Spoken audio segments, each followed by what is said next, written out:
어머니, 이제 그만 짐 싸세요. 애들도 컸는데 언제까지 여기 계실 건가요? 10년 동안 아들 내외의 집을 지키며 손주들 똥기저귀 다 받아낸 저에게 아들이 던진 첫마디였습니다. 며느리는 옆에서 코를 킁킁거리며 한술 더 뜨더군요. 어머니, 솔직히 말씀드려서 애들이 할머니 방에서 노인네 냄새 난다고 친구들도 안 데려와요. 이제 공기 좋은 실버타운 가실 때 됐잖아요. 가슴이 무너지는 게 아니라 차갑게 식어버린 순간이었습니다. 여러분, 자식 키워봐야 소용없다는 말, 그게 제 이야기가 될 줄은 꿈에도 몰랐습니다. 하지만 제가 순순히 물러날 것 같나요? 천만에요. 이 집과 저놈들 명주를 쥐고 있는 게 누구인지 똑똑히 보여주기로 했습니다. 해질녘 아파트 거실에는 정막만 감돌았습니다. 베란다 창으로 들어오는 붉은 노을이 오늘따라 유난히 시뻘건 핏물처럼 보였지요. 저는 부엌 한 구석에서 김이 모락모락 나는 된장찌개를 끓이고 있었습니다. 아들이 퇴근하면 좋아하던 그 냄새 말입니다. 허허, 우리 아들 왔니? 배고프지? 어서 손 씻고 오너라. 제가 환하게 웃으며 국자를 들었을 때 아들의 얼굴은 딱딱하게 굳어 있었습니다. 아들은 현관문도 제대로 닫지 않은 채 거실 소파에 털썩 앉으며 짜증 섞인 한숨을 내뱉더군요. 에휴 어머니, 제가 말씀드렸잖아요. 퇴근하고 오면 집안에서 이 쿰쿰한 청국장 냄새 좀 안 나게 해달라고요. 민수 엄마가 질색하는 거 아시면서 아들의 말에 심장이 덜컥 내려앉았습니다. 며느리 지연이는 안방에서 나오지도 않은 채 문틈으로 차가운 목소리를 보냈습니다. 어머니, 제가 사다 놓은 디퓨저 다 어디 갔어요? 왜 자꾸 이런 냄새? 나는 음식을 하세요? 애들 정서에도 안 좋다니까요. 어머, 얘 좀 보게. 정서라니요. 지가 회사 다니느라 바쁘다고 애들 갓난쟁이 때부터 업고 키운 게 누군데. 밤새 애들 열날 때 해열제 먹여가며 밤잠 설친 게 누군데. 이제 와서 냄새가 정서에 안 좋답니다. 그때였습니다. 학원 갔다 돌아온 중학생 손주 민수가 거실로 들어오더니 제 곁을 지나치며 인상을 확 찌푸리는 게 아니겠습니까? 아, 진짜. 할머니, 내 방에 들어오지 말라고 했잖아. 할머니, 옷에서 나는 그 노인네 냄새 내 교복에 다 뱄단 말이야. 학교 애들이 나보고 할아버지 냄새난대. 민수의 그 말 한마디에 제 손에 들려있던 국자가 바닥으로 떨어졌습니다. 쨍그랑 소리를 내며 된장 국물이 제 발등에 튀었지만 뜨거운 줄도 몰랐습니다. 그저 멍하니 민수를 바라봤지요. 민수야, 할머니가 너 주려고 불고기도 재워놨는데. 안 먹어. 나 친구들이랑 햄버거 먹을 거야. 아빠, 나 학원비 결제하게 카드 줘. 그리고 할머니, 제발 내 방 청소 좀 하지 마. 역겨워. 역겹다니요. 제 귀를 의심했습니다. 저놈이 걸음마 뗄 때 손잡아주고 똥 기저귀 갈아주며 우리 강아지라고 부르던 그 손주가 맞나 싶었습니다. 아들은 그 상황에서도 민수를 나무라기는커녕 제게 눈총을 주며 말했습니다. 어머니, 들으셨죠? 애들이 이렇게 스트레스 받아요. 저희도 이제 한계예요. 저기 경기도 외곽에 시설 좋은 요양원. 아니, 실버타운 알아봐 놨으니까 이번 주말에 같이 가보시죠. 아들의 눈빛에는 미안함이라곤 눈곱만큼도 없었습니다. 오직 이 집에서 방해물을 치워버리겠다는 단호함 뿐이었죠. 며느리는 그제야 방에서 나와 팔짱을 끼고 거드름을 피웠습니다. 어머니, 이게 다 어머니를 위해서예요. 거기 가면 또래분들도 많고 식사도 다 챙겨주잖아요. 저희는 이제 애들 입시 준비도 해야 하고 집도 좁고. 허허, 집이 좁다니요. 이 서초동 아파트 45평짜리 이 집을 살 때 제가 보태준 돈이 얼마인지 지들이 잊은 모양입니다. 남편이 죽기 전 제 앞으로 남겨준 땅을 팔아 아들놈 장가갈 때 전세금 해주고 나중에 이 집 살 때 부족한 5억을 보태준 게 바로 저였습니다. 그때는 어머니 사랑해요. 어머니 모시고 평생 효도할게요라며 손을 맞잡던 놈들이었습니다. 명의를 아들놈 이름으로 해준 게 제 인생 최대의 실수였다는 걸 그 차가운 거실 바닥에서 깨달았습니다. 저는 바닥에 쏟아진 된장찌개를 물끄러미 내려다보았습니다. 그리고 결심했지요. 그래, 내가 너희를 사람으로 키운 게 아니라 짐승을 키웠구나. 오냐, 너희가 원하는 대로 내가 나가주마. 그런데 말이다. 빈손으로 나가는 건 내가 아니라 바로 너희가 될 거다. 저는 아무 말 없이 수건을 가져와 바닥을 닦았습니다. 제 손등 위로 뜨거운 눈물 한 방울이 떨어졌지만 입술을 꽉 깨물었습니다. 이제 울 시간은 끝났습니다. 내일부터는 저들이 그토록 무시하던 노인네의 무서움을 뼈저리게 느끼게 해줄 차례니까요. 어머니, 요즘 자꾸 깜빡깜빡하시죠?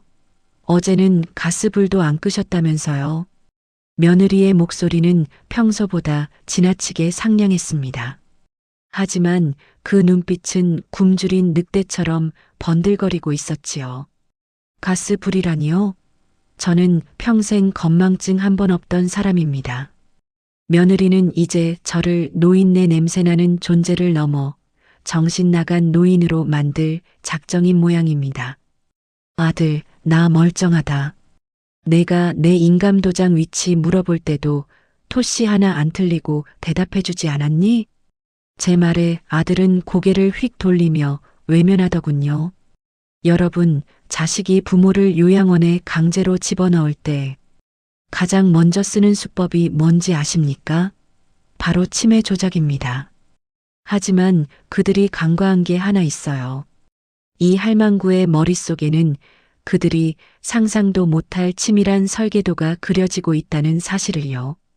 다음 날 아침 집안의 공기는 평소보다 훨씬 차갑고 끈적거렸습니다.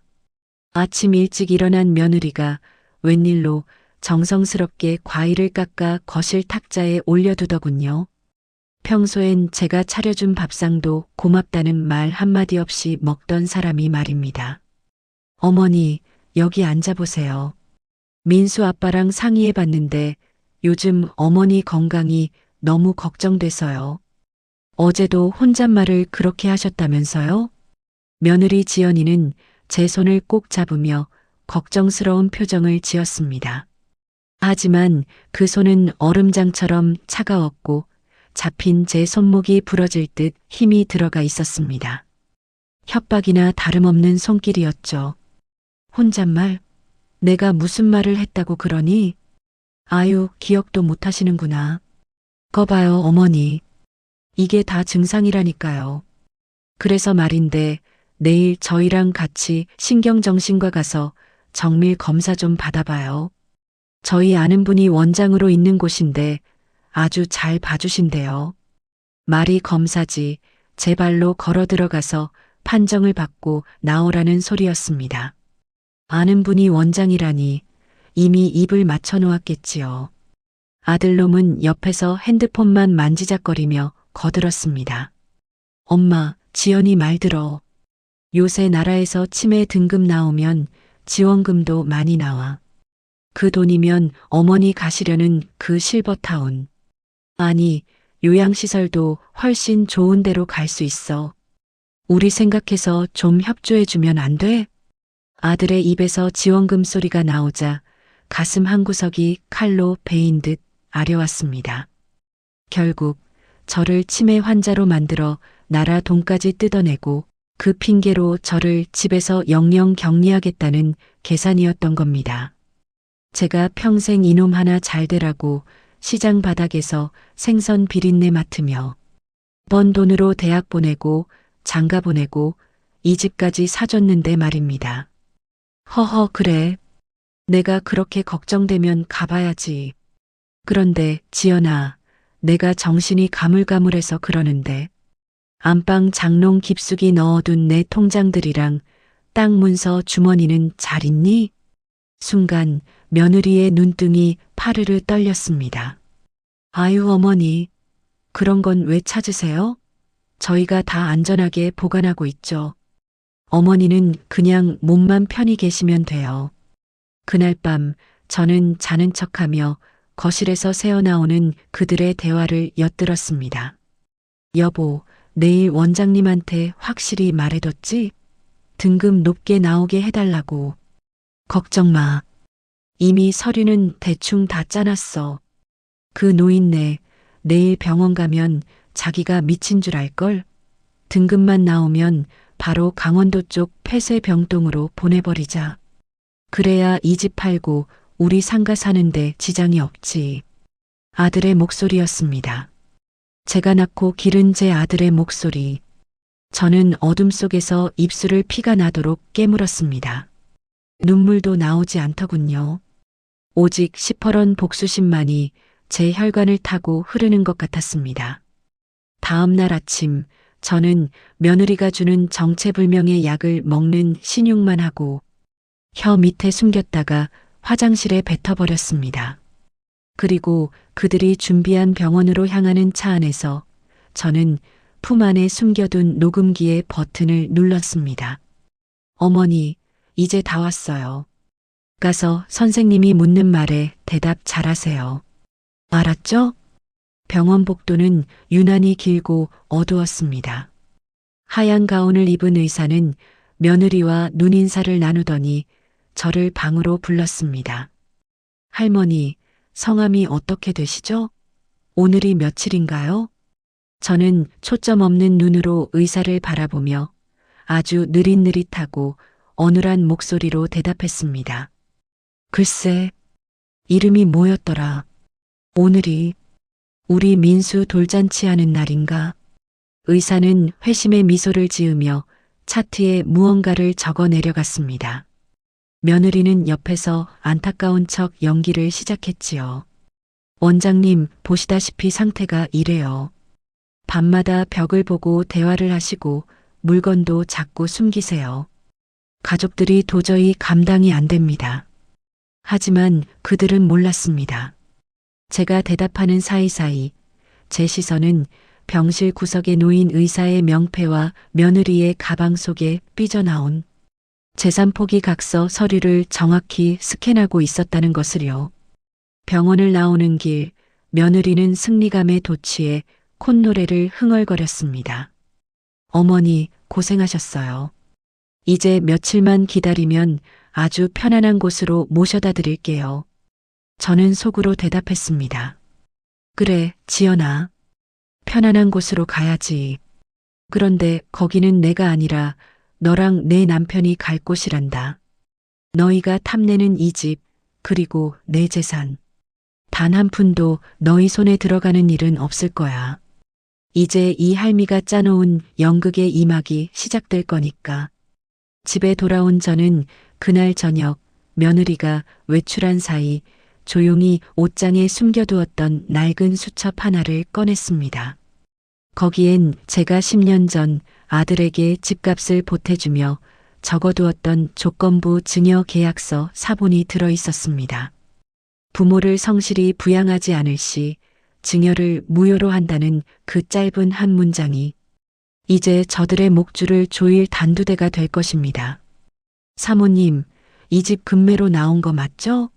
위치도 좋고 채광도 끝내주네요. 거실에서 들려오는 낯선 여자의 목소리에 잠시 눈을 감았습니다. 아들놈과 며느리가 드디어 선을 넘었더군요. 제가 아직 시퍼렇게 눈뜨고 이 방에 앉아 있는데 복덕방 사람을 불러 집을 구경시키고 있었습니다. 네, 저희 어머니가 이제 곧 요양원에 들어가실 거라 비워주기로 하셨어요. 오늘 바로 계약금 넣으시면 저희가 좀 더 깎아드릴게요. 며느리의 그 낭낭한 목소리. 마치 거슬리는 헌 가구를 내다버리는 듯한 말투였습니다. 하지만 얘야, 너희가 큰 착각을 하고 있구나. 이 집 등기부등본에 내 남편 이름이 적혀 있다고 해서 진짜 내 집인 줄 알았니? 진짜 주인은 아직 도장을 찍지 않았단다. 오늘 내가 너희의 그 얄팍한 계획을 아주 산산조각을 내주마. 며느리는 제가 병원에서 준 약을 먹고 깊은 잠에 빠진 줄 알았겠지요. 하지만 전 화장실 변기에 그 독한 약들을 다 쏟아버린 지 오래였습니다. 거실에서는 부동산 중개인과 젊은 부부가 집을 둘러보며 감탄하는 소리가 들려왔습니다. 와, 안방이 정말 넓네요. 여기서 애들 키우면 참 좋겠어요. 그럼요. 저희가 정성을 들여 관리한 집이라니까요. 어머니가 치매가 좀 있으셔서 짐이 좀 많긴 한데 나가실 때 저희가 싹 치워드릴 거예요. 지연이 그년의 목소리는 평소보다 더 가증스럽게 울려 퍼졌습니다. 저는 조용히 옷장에서 가장 낡고해진 한복을 꺼내 입었습니다. 그리고 머리를 일부러 산발로 헝클어뜨린 뒤 입가에 침을 살짝 묻혔지요. 너희가 나를 치매 노인으로 만들고 싶어 하니 어디 그 기대에 확실히 부응해 주마 싶었습니다. 제가 방문을 벌컥 열고 거실로 나갔을 때 사람들의 시선이 일제히 저에게 쏠렸습니다. 어머, 깜짝이야. 집을 보러 온 젊은 여자가 비명을 지르며 뒤로 물러났습니다. 저는 초점 없는 눈동자로 거실 한복판에 서서 며느리를 빤히 바라봤습니다. 지연아, 지연아, 우리 민수 돌잔치에 올 손님들한테 줄 떡은 다 해왔니? 왜 이렇게 낯선 사람들이 우리 집에 와서 난리니? 혹시 이 사람들이 떡 훔쳐가러 온 도둑들이야? 저는 갑자기 소리를 지르며 부엌으로 달려가 식탁 위에 있던 물컵을 바닥으로 던졌습니다. 쨍그랑 유리 파편이 튀자 부동산 중개인의 안색이 흑빛이 되었습니다. 아이고 사모님, 어머니 상태가 생각보다 심각하신데요? 아까는 그냥 가끔 깜빡하신다면서요. 당황한 며느리가 제 팔을 붙잡으며 귓속말로 으르렁거렸습니다. 어머니 미쳤어요? 제발 좀 들어가 계시라고요. 지금 이게 무슨 짓이에요? 저는 며느리의 손을 거칠게 뿌리치며 더 크게 소리쳤습니다. 도둑이야. 내 금붙이 훔쳐가려는 도둑들이야. 얘들아, 이 집은 내 집이다. 내가 시장에서 갈치 팔고 조기 팔아서 산 내 집이야. 아무도 못 가져가. 저는 바닥에 주저앉아 대성통곡을 하기 시작했습니다. 집을 보러 온 부부는 질겁하며 현관으로 달아났고 중개인도 서류 가방을 챙기며 혀를 찼습니다. 에휴, 지연 씨. 이런 집은 매매 못해요. 나중에 계약했다가 할머니가 사고라도 치시면 어쩌려고. 이 매물 걷어들일 테니까. 상태 좋아지면 다시 연락해요. 사람들이 썰물처럼 빠져나가고 현관문이 닫히자마자 며느리는 참았던 분노를 폭발시켰습니다. 어머니, 진짜 죽고 싶으세요? 지금 우리가 이 집 팔아서 상가 들어가야 하는 거 아시잖아요. 그 돈 없으면 우리 민수 유학도 못 가고 당신 아들 사업도 망한다고요. 그때였습니다. 평소 같으면 고개를 숙였을 제가 차갑게 식은 눈으로 며느리를 쏘아보며 자리를 털고 일어났습니다. 그리고 입가에 묻은 침을 손등으로 쓱 닦아내며 아주 또렷한 목소리로 말했습니다. 지연아, 연극은 내가 먼저 시작한 거 아니었니? 날 치매 노인으로 몰아서 요양원에 쳐넣으려고 했던 건 너랑 내 아들놈이잖아. 순간 정적이 흘렀습니다. 며느리의 눈동자가 심하게 흔들렸습니다. 어머니, 지금 뭐라고? 너희가 어젯밤 거실에서 나누던 이야기 내 귀로 다 들었다. 이 집 팔고 상가 사서 호의호식할 계획? 꿈 깨거라. 이 집 명의가 아들놈 앞으로 되어 있다고 해서 진짜 아들 거인 줄 알았지? 10년 전 너희 장가 보낼 때 썼던 그 각서 아직 내가 가지고 있거든. 저는 품속에서 빛바랜 종이 한 장을 꺼내 보였습니다. 며느리의 얼굴이 순식간에 시퍼렇게 질렸습니다. 그때 퇴근한 아들이 들어오다 이 광경을 목격했습니다. 엄마, 그 종이가 뭐야? 설마 아빠가 죽기 전에 쓴 그거야? 오냐, 잘 왔다. 내 아들아. 내 마누라랑 짜고 애미를 산 채로 요양원 폐쇄 병동에 집어넣으려던 내 금쪽 같은 아들아. 여기 똑똑히 적혀 있다. 본 아파트는 어머니를 임종시까지 성실히 부양하는 조건으로 증여하며 이를 어길 시 즉시 환수한다. 내 놈들이 나를 노인네 냄새난다며 무시하고 치매로 몰아 내쫓으려 한 이 모든 순간이 다 기록되어 있단다. 그때 제 핸드폰이 울렸습니다. 저는 스피커폰을 켰습니다. 어머니, 저 혜진이에요. 변호사 사무실에서 방금 서류 검토 끝냈습니다. 아드님과 며느님 상대로 부양 의무 위반에 따른 증여 해제 소송 바로 들어갈 수 있어요. 이미 병원에서 치매 조작하려던 녹음 파일도 증거로 충분합니다. 전화기 너머로 들려오는 당당한 목소리는 제 옛 친구의 딸이자 지금은 이 바닥에서 이름난 승소율 1위 변호사 혜진이었습니다. 아들과 며느리는 망치로 머리를 맞은 듯 멍한 표정으로 서로를 바라봤습니다. 저는 차갑게 웃으며 안방으로 들어가 문을 잠갔습니다. 내일부터 짐 싸거라. 이 집 주인은 다시 나로 바뀔 테니까. 너희가 말한 그 공기 좋은 실버타운. 돈 없으면 거기 가기도 힘들 거다. 이제 길거리 나앉을 준비나 해. 방 안으로 들어와 침대에 앉으니 온몸에 힘이 풀렸습니다. 하지만 가슴속엔 10년 묵은 체증이 내려가는 듯한 시원함이 밀려왔습니다. 사이다는 이제 막 따기 시작했을 뿐입니다. 진짜 거품이 터지는 건 지금부터니까요. 어머님, 어머님, 제발 문 좀 열어보세요. 제가 미쳤었나 봐요. 어제까지만 해도 노인네 냄새난다며 제 곁에 오기도 싫어하던 며느리가 제 방문을 부서져라 두드리고 있었습니다. 거실에서는 아들놈의 흐느끼는 소리가 들리더군요. 엄마, 내가 죽을 죄를 졌어. 그놈의 사업 자금이 뭐라고. 내가 미쳐서 잠시 눈이 뒤집혔던 거야. 한 번만, 딱 한 번만 용서해줘. 여러분, 이 소리가 진심으로 들리시나요? 재판장 앞에 서기도 전에 집 뺏기고 길거리에 나앉게 생기니 이제야 제가 어머니로 보이는 모양입니다. 하지만 조심해야 합니다.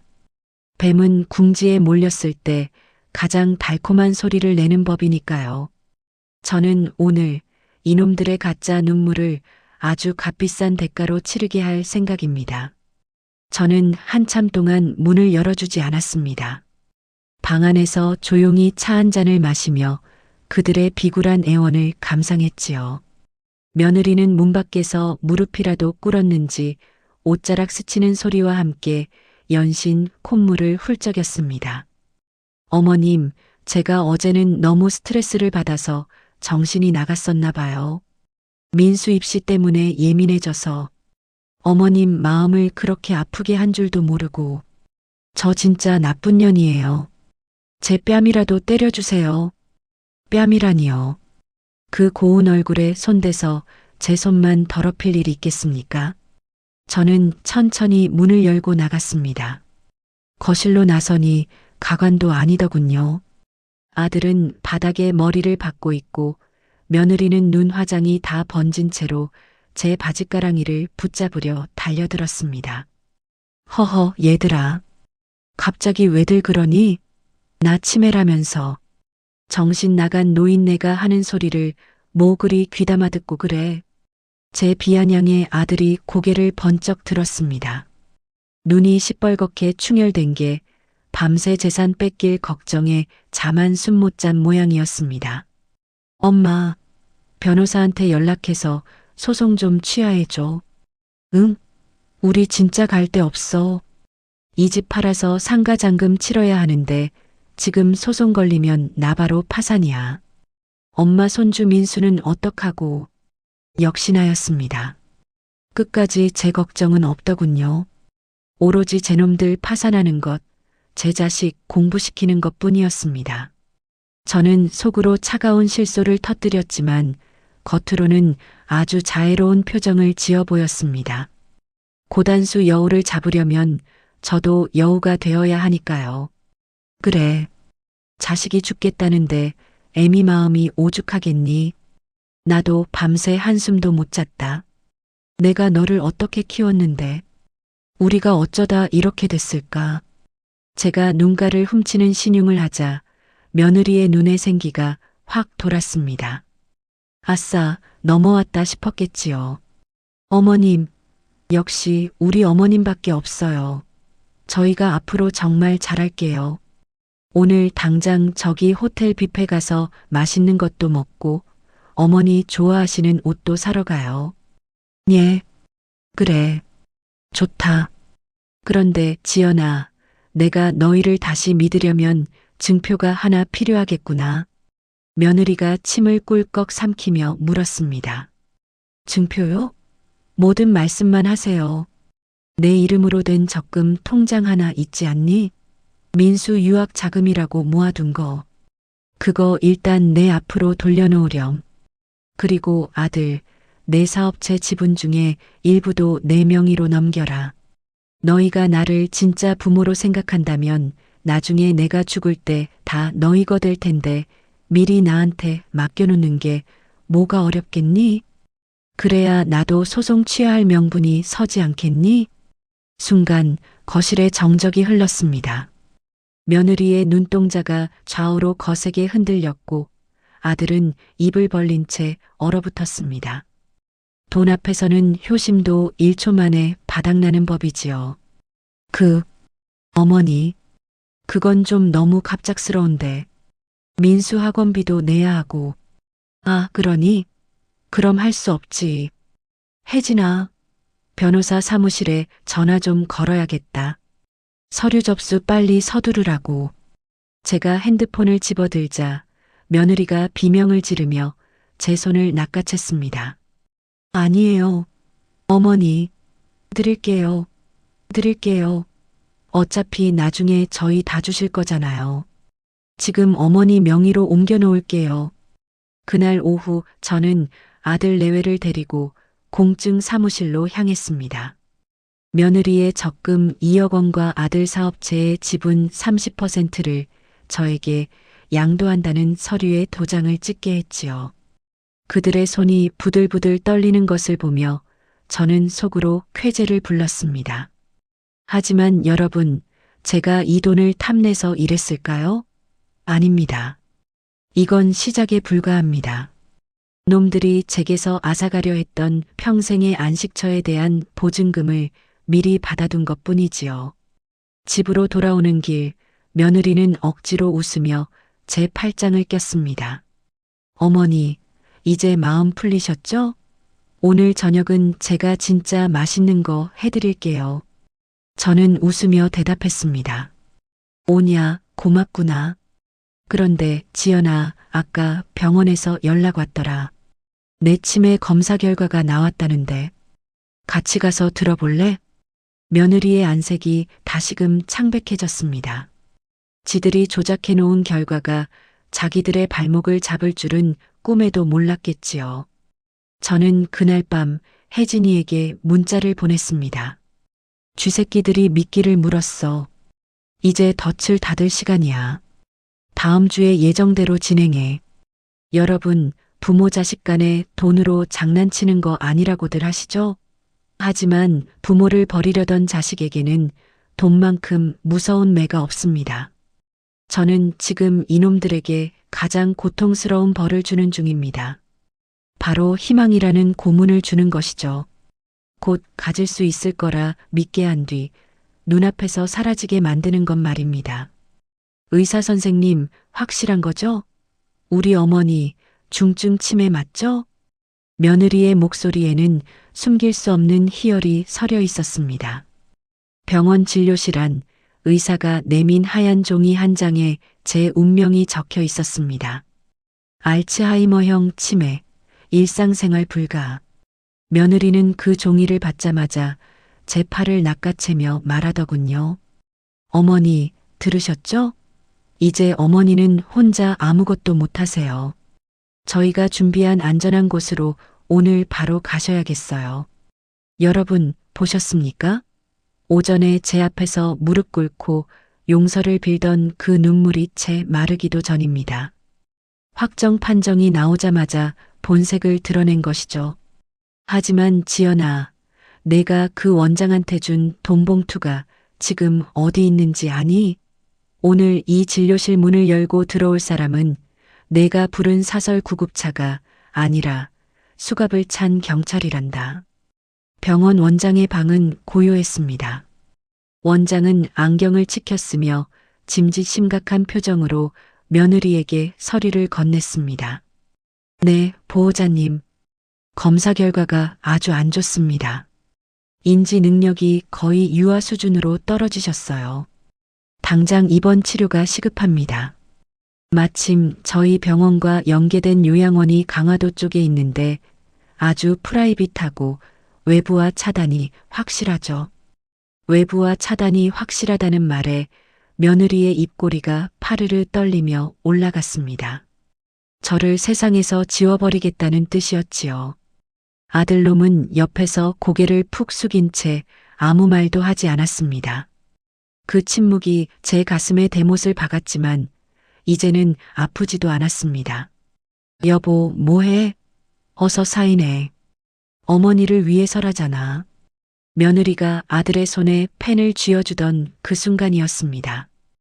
허허, 원장 선생님. 제가 그렇게 상태가 안 좋습니까?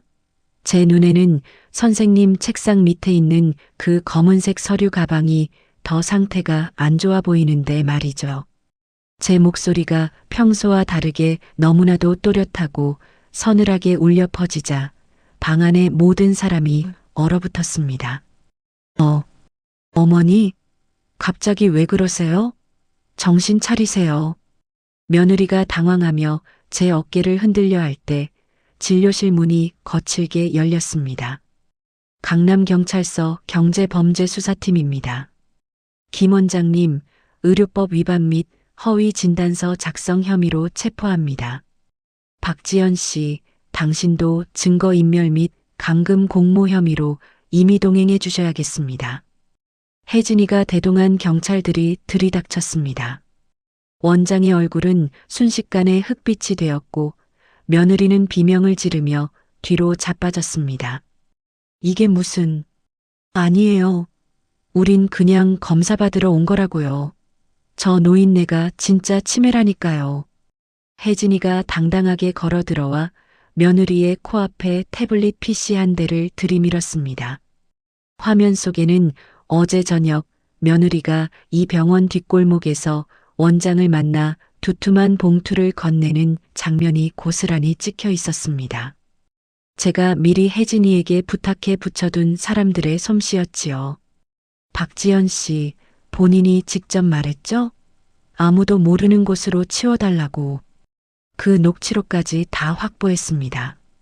그리고 김 원장님, 이 할머님은 이미 어제 서울대병원에서 인지능력 상위 5% 판정받으셨습니다. 어디서 감히 가짜 서류를 내미십니까? 혜진이의 서슬 퍼런 일갈에 원장은 수갑을 찬 채 끌려나갔고 며느리는 바닥에 주저앉아 거품을 물듯 소리를 질렀습니다. 어머니, 이거 다 오해예요. 제가 어머니 걱정돼서 좋은 곳 모시려고. 저는 바닥에 쓰러진 며느리를 내려다보며 아주 천천히 허리를 숙였습니다. 그리고 그녀의 귓가에 낮게 속삭였지요. 지연아, 아까 넘겨준 내 적금이랑 아들 지분. 그건 내 죄에 비하면 아주 싼 값이었단다. 이제 내가 갈 곳은 강화도 요양원이 아니라 차가운 유치장이 될 거야. 민수 걱정은 하지 마라. 그런 엄마 밑에서 크는 것보다 나라에서 가르치는 게 나을 테니까. 아들은 그 자리에 주저앉아 제 바짓가랑이를 붙잡고 오열했습니다. 엄마, 내가 잘못했어. 지연이가 시켜서 그런 거야. 나는 몰랐어. 몰랐다고? 내 아들아, 방관도 죄란다. 내가 침묵할 때마다 내 심장은 갈갈이 찢어졌다. 너도 이제 내 마누라랑 같이 나가거라. 내 집에서, 내 인생에서. 경찰차의 사이렌 소리가 병원 앞을 가득 메웠습니다. 며느리가 연행되어 나가는 뒷모습을 보며 병원 로비에 서 있자니 시원한 바람이 가슴을 관통하는 것 같았습니다. 하지만 여러분, 여기서 끝이 아닙니다. 며느리가 경찰서로 끌려가며 마지막으로 내뱉은 말이 제 귓가를 때렸습니다. 어머니, 당신 아들이 저지른 진짜 죄가 뭔지 알아요? 당신 남편, 우리 아버님 죽음. 그게 사고인 줄 알지. 남편의 죽음? 5년 전 그날 남편이 산책길에 발을 헛디뎌 굴러떨어졌다는 그 사건에 대체 무슨 비밀이 숨겨져 있는 걸까요? 저는 이제 단순히 재산을 지키는 것을 넘어 5년 전의 진실을 파헤쳐야겠습니다. 어머니, 당신 아들이 저지른 진짜 죄가 뭔지 알아요? 아버님 죽음. 그게 정말 사고인 줄 아느냐고요. 경찰차에 올라타기 직전 광기에 어린 눈으로 소리치던 며느리의 그 한마디가 제 심장에 비수처럼 꽂혔습니다. 5년 전 평소처럼 새벽 산책을 나갔던 남편이 싸늘한 주검으로 돌아왔던 그날, 경찰은 단순 실족사라고 했고 저는 하늘이 무너지는 고통 속에서도 자식들 앞길 막을까봐 조용히 장례를 치렀습니다. 그런데 사고가 아니라고요? 제 아들이 그 자리에 있었다고요? 여러분, 저는 지금 손발이 떨려 차마 숨도 제대로 쉬어지지 않습니다. 하지만 멈출 수 없습니다. 내 남편의 마지막 순간을 저 배은망덕한 놈들이 가로챘다면 저는 오늘 사람이 아니라 악귀가 되어서라도 그 진실을 밝혀낼 것입니다. 경찰서에서 돌아온 집은 묘하게 낯설고 서늘했습니다. 아들놈은 거실 구석에서 넋이 나간 채 앉아 있었지요. 제가 들어오는 소리에도 고개조차 들지 못했습니다. 평생을 믿어온 내 자식, 내 핏줄인데 그 어깨가 오늘따라 왜 저렇게 추악해 보이는지 모르겠습니다. 아들 할 말이 있으면 지금 하거라. 지연이가 내뱉은 그 말이 무슨 뜻이냐? 제 목소리는 낮고 떨렸지만 그 어느 때보다 서슬이 펄했습니다. 아들은 대답 대신 마른 세수를 하더니 떨리는 목소리로 겨우 입을 뗐습니다. 엄마, 그거 다 지연이가 지어낸 말이야. 나를 협박하려고. 내가 그때 아빠랑 같이 있었다니 그게 말이 돼? 하지만 아들의 눈은 이미 거짓을 말하고 있었습니다. 저는 아들의 말을 믿는 대신 조용히 혜진이에게 연락했습니다. 그리고 5년 전 남편이 사고를 당했을 당시 아들이 타던 낡은 SUV의 블랙박스 기록과 아들이 보관하고 있던 남편의 옛 휴대폰을 찾아내라고 지시했습니다. 며칠 뒤 혜진이가 봉투 하나를 들고 저를 찾아왔습니다. 그녀의 얼굴은 창백하게 질려 있었지요. 어머니, 이걸 보셔야 할 것 같아요. 당시 사고 현장 근처 CCTV는 이미 삭제됐었지만 아드님 휴대폰 클라우드에 복구된 영상이 하나 있었어요. 며느님이 아드님을 협박하려고 몰래 찍어둔 것 같아요. 떨리는 손으로 태블릿 화면을 재생했습니다. 5년 전 안개가 자욱하던 그 새벽의 산길이었습니다. 화면 속에는 남편과 아들이 서 있었습니다. 남편은 아들의 멱살을 잡고 불같이 화를 내고 있었지요. 이놈아, 내가 감히 집 담보로 사채를 써? 내 엄마 평생 공들인 집을 내가 다 말아먹으려고 작정을 했구나. 당장 경찰서 가서 자수해. 남편은 아들의 도박빚과 사채 문제를 알게 된 모양이었습니다. 아들은 무릎을 꿇고 빌다가 남편이 경찰에 신고하려 전화를 꺼내 들자 갑자기 눈이 뒤집혀 남편을 밀쳤습니다.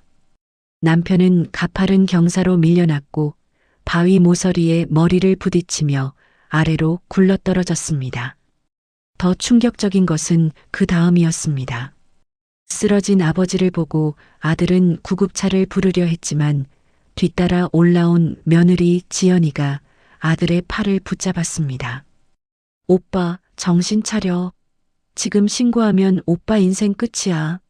살인자로 살 거야? 그냥 사고야. 아버님은 발을 헛디디신 거라고. 화면 속 아들은 겁에 질려 떨고 있었고 며느리는 차갑게 남편의 핸드폰을 챙겨 산을 내려갔습니다.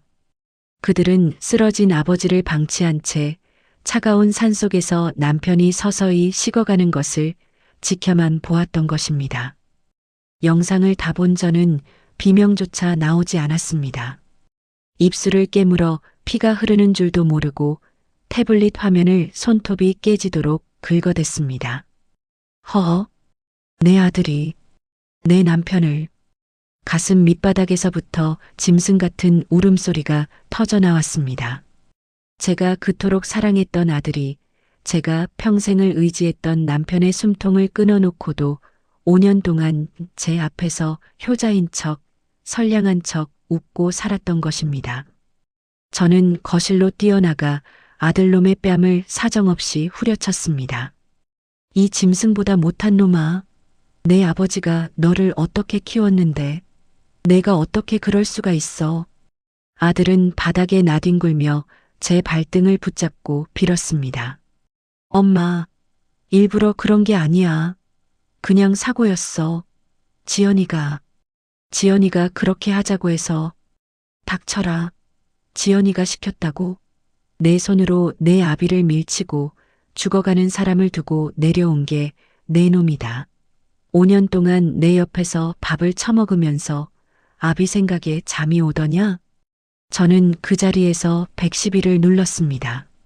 아들은 제 다리를 붙잡고 절규하며 매달렸지만 제 마음은 이미 거대한 얼음덩어리가 되어 있었습니다. 내 아버지가 거기서 얼마나 추웠을지 생각하면 나는 너를 갈기갈기 찢어 죽여도 시원치 않다. 감옥에 가서 평생 내 죄를 빌어라. 그리고 지연이 그년이랑 같이 지옥으로 가거라. 경찰들이 들이닥쳐 아들에게 수갑을 채우는 모습을 보며 저는 거실벽에 걸린 남편의 영정 사진을 품에 안았습니다. 사진 속 남편은 여전히 인자하게 웃고 있었습니다. 여보, 미안해요. 내가 너무 늦었지. 저놈을 아들이라고 끼고 살았던 이 못난 할망구를 용서하지 마세요. 자식과 며느리를 모두 경찰에 넘겼습니다. 집은 이제 텅 빈 무덤처럼 고요해졌지요. 하지만 여러분, 여기서 끝이라면 핵사이다가 아니죠. 며느리 지연이는 감옥에서도 포기하지 않았습니다. 그녀는 변호사를 통해 저에게 마지막 협박을 보내왔습니다. 어머니, 나만 죽을 것 같아요? 당신이 숨겨온 그 과거까지 터뜨리면 손주 민수가 당신을 사람으로 볼까? 제 과거? 40년 전 제가 시장에서 생선을 팔기 전의 비밀을 그녀가 알고 있는 걸까요? 이제 저는 제 자식들을 처단한 대가로 제 자신의 가장 아픈 상처와 마주해야 할 시간입니다. 어머니, 시장에서 생선 대가리나 치던 분이 어떻게 그렇게 법을 잘 알고 돈이 많으셨을까? 당신 정체 민수가 알면 기절할걸요? 구치소 면회실 유리창 너머로 며느리 지연이가 비릿한 미소를 지으며 말했습니다. 수의를 입고도 그 눈빛은 여전히 독사처럼 빛나더군요. 40년 전 제가 이 시장 골목에 흘러들어오기 전의 삶. 저는 그 기억을 무덤까지 가져가려 했습니다. 얘야, 내가 뭘 알아냈든 상관없다. 하지만 내 손주 민수 이름은 내 더러운 입에 올리지 마라. 여러분, 사람들은 제가 그저 억척스러운 할머니인 줄 압니다. 하지만 평생 갈치 비린내를 묻히고 산 이 손등 아래에는 제가 지우고 싶어도 지울 수 없던 붉은 낙인이 찍혀 있습니다. 며느리가 쥔 마지막 카드가 제 목을 조여오기 시작했습니다. 집으로 돌아오는 길, 시장 통사람들은 저를 보며 수군거렸습니다. 아들 내외를 경찰에 신고했다며? 독하다 독해. 그 소리들이 평소보다 더 날카롭게 귀를 파고들었지요. 하지만 제 머릿속은 오직 지연이가 내뱉은 그 한마디로 가득 찼습니다. 지연이는 제가 40년 전 서울 변두리의 한 전당포와 도박장을 주무르던 큰손의 외동딸이었다는 사실을 알아낸 모양입니다. 그 시절 저는 화려한 양장을 입고 금반지를 10손가락에 끼운 채 세상을 발밑에 두었던 여인이었습니다. 하지만 아버지가 원수들의 칼날에 쓰러지고 집안이 풍비박산 나던 날, 저는 갓난아기였던 아들놈 하나를 가슴에 품고 이름도 신분도 버린 채 이 시장 구석으로 숨어들었던 것입니다. 그래, 내 아버지는 고리대 금업자였고 나 또한 그 피를 이어받아 돈의 생리를 누구보다 잘 알지.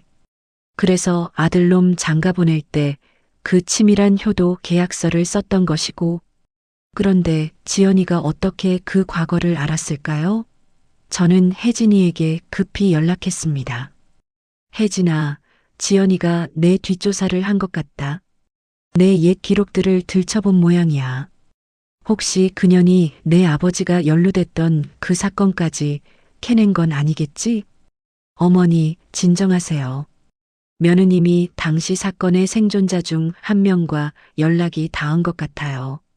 그 사람이 지금 민수에게 접근하려고 한답니다. 할머니가 사실은 피도 눈물도 없는 사채업자의 딸이었다고 폭로하겠다면서요. 심장이 덜컥 내려앉았습니다. 저를 무시하던 아들 내외는 상관없지만 저를 세상에서 가장 인자한 할머니로 믿고 있는 손주 민수에게만은 그 더러운 과거를 보여주고 싶지 않았습니다. 그때였습니다. 거실에 놓인 제 낡은 가방 안에서 민수의 편지가 보였습니다. 할머니, 엄마 아빠가 잘못한 건 알지만 그래도 할머니는 저한테 제일 따뜻한 분이셨어요. 건강 챙기세요. 눈물이 핑 돌았습니다. 자식 농사는 망쳤어도 이 어린 손주만큼은 지켜야 했습니다. 저는 옷장 깊숙한 곳, 40년 동안 한 번도 열지 않았던 작은 나무 상자를 꺼냈습니다. 그 안에는 녹슨 열쇠 하나와 낡은 장부가 들어 있었지요. 지연아, 내가 내 과거를 들췄느냐? 좋다. 그럼 나도 내 방식대로 마지막 사냥을 시작하마. 저는 그 길로 지연이가 연락했다는 그 생존자를 찾아 나섰습니다. 그는 지금 도박빚에 허덕이며 허름한 여관을 전전하고 있는 노인이었지요. 제가 그 방 문을 열고 들어서자 노인은 사시나무 떨듯 떨며 주저앉았습니다. 당신은 죽은 줄 알았던 그 집 딸내미. 허허, 오랜만이네 김씨. 아직도 그 벌은 못 고치고 도박장이나 기웃거리고 있니?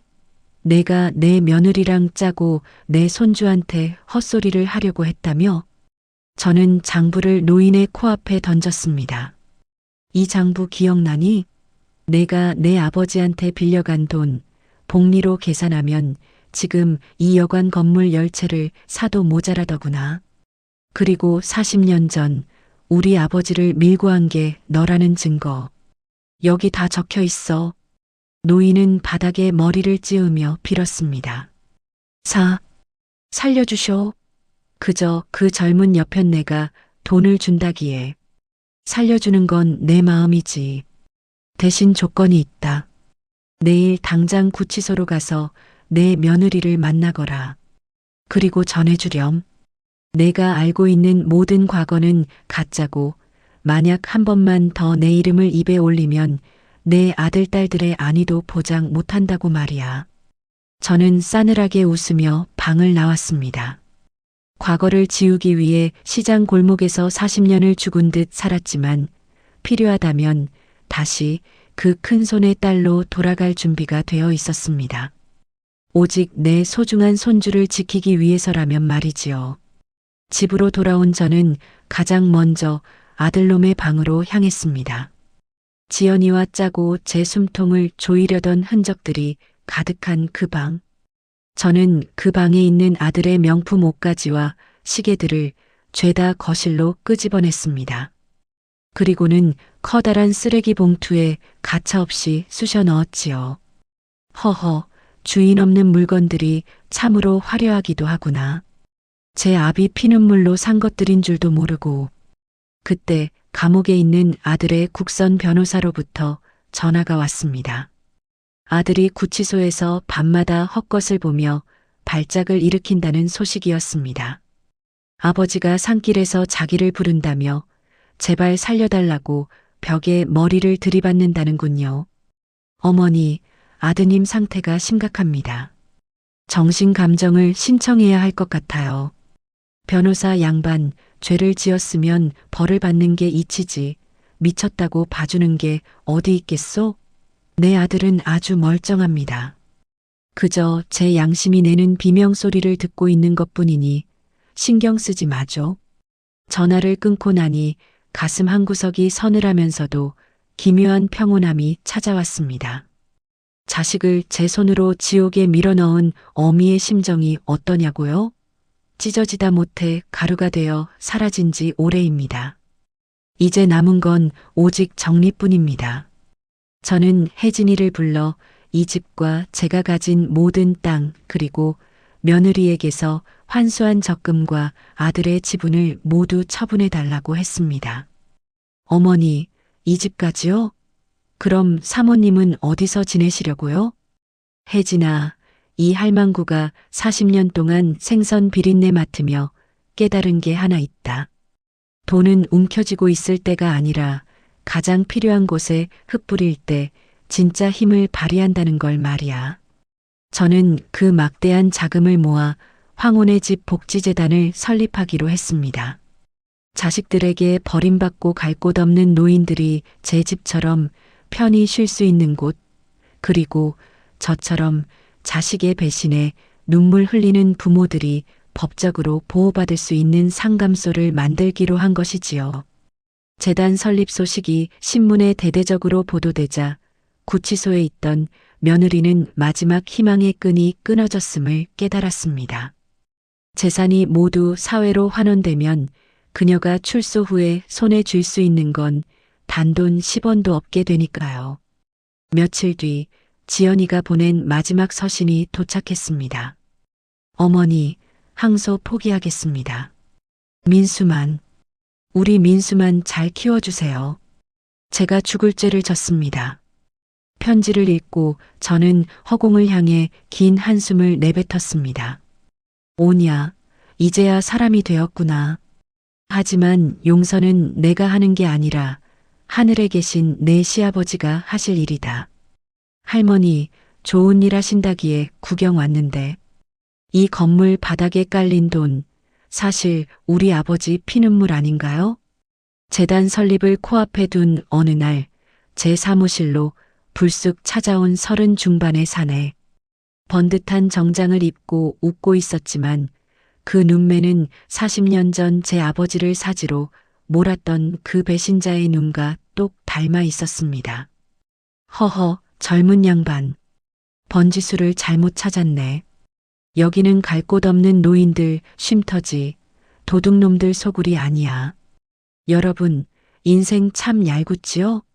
자식놈들 다 치워내고 나니 이제는 과거의 망령이 찾아와 제 발목을 잡으려 합니다. 하지만 이놈은 큰 착각을 하고 있어요. 40년 전에 연약했던 아가씨는 이미 죽었습니다. 지금 내 앞에 있는 건 비린내 나는 세상에서 뼈가 굵은 백전노장이라는 사실을요. 그 사내의 이름은 조태식. 40년 전 제 아버지를 배신하고 금고를 털어 달아났던 조필두의 아들이었습니다. 조필두는 그 돈으로 사채업을 크게 벌였지만 결국 노름에 빠져 가산을 탕진하고 비참하게 죽었다는 소문만 들었지요. 그런데 그 자식이 이제 와서 원래 우리 돈이라며 제 재단을 노리고 나타난 겁니다. 할머니, 좋게 말할 때 지분 40% 넘기시죠. 안 그러면 할머니 아버지가 예전에 했던 그 더러운 일들 세상에 다 까발릴 겁니다. 요즘 세상에 고리대 금업자 딸이 세운 복지재단이라니 사람들이 참 좋아하겠어요? 조태식은 제 책상 위에 낡은 사진 몇 장을 던졌습니다. 젊은 시절 아버지 곁에서 장부를 정리하던 제 모습이 담긴 사진이었지요. 그놈은 비열하게 웃으며 담배를 꼬나 물었습니다. 저는 천천히 자리에서 일어나 그놈의 앞으로 다가갔습니다. 그리고는 놈이 피우던 담배를 빼서 그대로 제 찻잔 속에 담가버렸지요. 칙 소리를 내며 불꽃이 꺼지는 순간 제 눈빛도 서늘하게 빛났습니다. 태식아, 내 아비가 너한테 가르쳐준 게 협박질 뿐이더냐?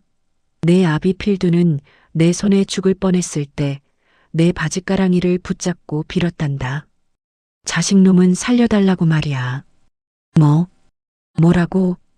내가 가진 그 사진들, 그게 무슨 힘이 있다고 생각하니? 나는 이미 내 과거를 해지니. 아니, 내 변호사를 통해 경찰과 세무서에 자진 신고하고 조사를 끝냈단다.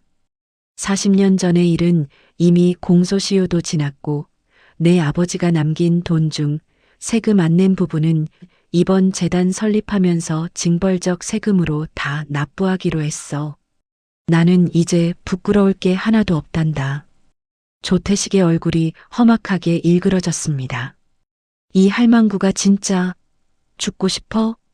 그놈이 손을 들어 저를 치려던 순간 사무실 문이 열리며 건장한 사내들이 들이닥쳤습니다. 바로 제가 시장에서 40년 동안 자식처럼 돌봐주었던 시장 상인의 청년들이었습니다. 야, 조태식? 너 여기서 뭐하냐? 우리 할머니한테 손끝 하나만 대봐. 너 오늘 여기서 못 나간다. 시장 골목에서 배달하고 짐 나르던 그 거친 손들이 이제는 저를 지키는 방패가 되어 서 있었습니다. 조태식은 당황하며 뒤로 물러났지요. 허허, 태식아. 너는 내 아비처럼 똑똑하지도 못하구나. 내가 내 뒷조사를 할 때 나는 내가 지금 사채빚에 쫓겨서 이 짓거리하고 있다는 걸 다 알아냈단다. 너희 사무실 압수수색 들어갔다는 소식 아직 못 들었니? 제가 핸드폰을 보여주자 뉴스 속보로 조태식의 불법 사채 조직 검거 소식이 흐르고 있었습니다. 혜진이가 이미 손을 써둔 것이었죠. 조태식은 사색이 되어 도망치려 했지만 이미 문 앞에는 경찰들이 대기하고 있었습니다. 할머니, 이거 내가 가만 안 둘 거야. 끌려가는 조태식의 뒷모습을 보며 저는 조용히 응조렸습니다. 필두야, 내 아들은 내가 걷어주마. 내가 뺏어간 돈보다 훨씬 비싼 값으로 법의 심판이라는 밥을 먹여서 말이다. 사건이 정리되고 사무실에 혼자 남았을 때 창밖으로 지는 노을이 보였습니다. 40년 전 아버지를 잃고 도망치던 그날의 노을과 똑같았습니다. 하지만 이제는 더 이상 무섭지 않았습니다. 제 곁에는 저를 믿어주는 시장 사람들, 그리고 제 손주 민수가 있었으니까요. 여러분, 제 손을 한번 보세요. 40년 동안 생선 비늘을 긁어내느라 지문도 다 닳아버린 이 투박한 손을요. 수많은 카메라와 인파가 몰린 황혼의 집 재단 완공식 현장. 저는 화려한 양복 대신 늘 입던 때 묻은 앞치마를 두르고 단상에 올랐습니다. 며칠 전 감옥에 있는 아들과 며느리로부터 모든 형을 달게 받겠다는 마지막 편지를 받았습니다. 그리고 오늘 제 곁에는 훌쩍 커버린 손주 민수가 제 손을 꼭 잡고 서 있습니다. 사람들은 말합니다. 자식 키워봐야 소용없다고, 인생 참 허무하다고. 하지만 저는 오늘 이 자리에서 여러분께 다른 이야기를 하려 합니다. 여러분, 60분이 넘는 긴 시간 동안 제 모진 인생사를 함께 해주셔서 고맙습니다. 오늘 이 할망구가 여러분 가슴속에 맺힌 응어리를 다 풀어드리고 가장 아름다운 마지막 인사를 건네려 합니다. 식장은 숙연해졌습니다. 시장 골목에서 저와 함께 늙어온 상인들부터 제 사연을 듣고 찾아온 이름 모를 시청자들까지 모두가 숨을 죽이고 저를 바라보았지요. 제 아들은 지금 감옥에 있습니다. 제 남편을 죽음으로 몰아넣고 제 재산을 노려 저를 치매 노인으로 만들려 했지요. 제 며느리 또한 마찬가지입니다. 한때는 그들을 향한 분노로 심장이 타버릴 것 같았습니다. 내가 어떻게 키웠는데? 라는 억울함에 밤잠을 설쳤습니다. 저는 잠시 말을 멈추고 민수의 머리를 쓰다듬었습니다. 하지만 제가 복수를 끝내고 깨달은 건 악인을 응징하는 것보다 더 중요한 건 나 자신을 구하는 것이었습니다. 그들을 용서해서가 아닙니다. 내 남은 인생을 그들의 죄악에 낭비하기엔 제 노을빛 삶이 너무나도 아까웠기 때문입니다. 현장 곳곳에서 훌쩍이는 소리가 들려왔습니다. 저는 단상 아래를 가리키며 말을 이어갔습니다. 여기 세워진 이 재단은 제 복수의 결과물이자 제 새로운 시작입니다. 자식에게 배신당해 갈 곳 없는 분들, 돈이 없어 치료받지 못하는 노인분들, 이제 여기 오셔서 따뜻한 밥 한 끼 드시고 더 이상 울지 마십시오. 법이 여러분을 지키고 제가 여러분의 가족이 되어드릴 것입니다. 그때 저 멀리 인파 속에서 낯익은 얼굴이 보였습니다. 수의를 입고 재판을 받으러 가던 길에 특별허가를 받아 잠시 들른 아들이었습니다. 포승줄에 묶인 채 멀리서 저를 바라보던 아들은 제가 연설을 마치자 바닥에 엎드려 소리 없이 통곡했습니다. 저는 그를 향해 가볍게 고개를 끄덕여 주었습니다. 그것이 제가 줄 수 있는 마지막 자비이자 영원한 작별이었습니다. 가거라. 이제 내 죄의 무게를 온전히 지고 인간이 되어 돌아오너라. 완공식이 끝나고 저는 민수와 함께 처음 제가 장사를 시작했던 시장 골목 그 자리를 찾았습니다. 비린내가 진동하고 시끌벅적한 그곳이 저에게는 그 어떤 궁전보다 편안했습니다. 할머니, 이제 힘든 일 안 해도 되잖아요. 왜 자꾸 여기 오세요? 민수의 물음에 저는 허허 웃으며 낡은 좌판을 정리했습니다. 민수야, 인생은 말이다. 무언가를 채우는 게 아니라 잘 비우는 과정이란다. 할머니는 여기서 비린내를 묻히며 살았지만 덕분에 내 아빠를 키웠고 너를 만났잖니.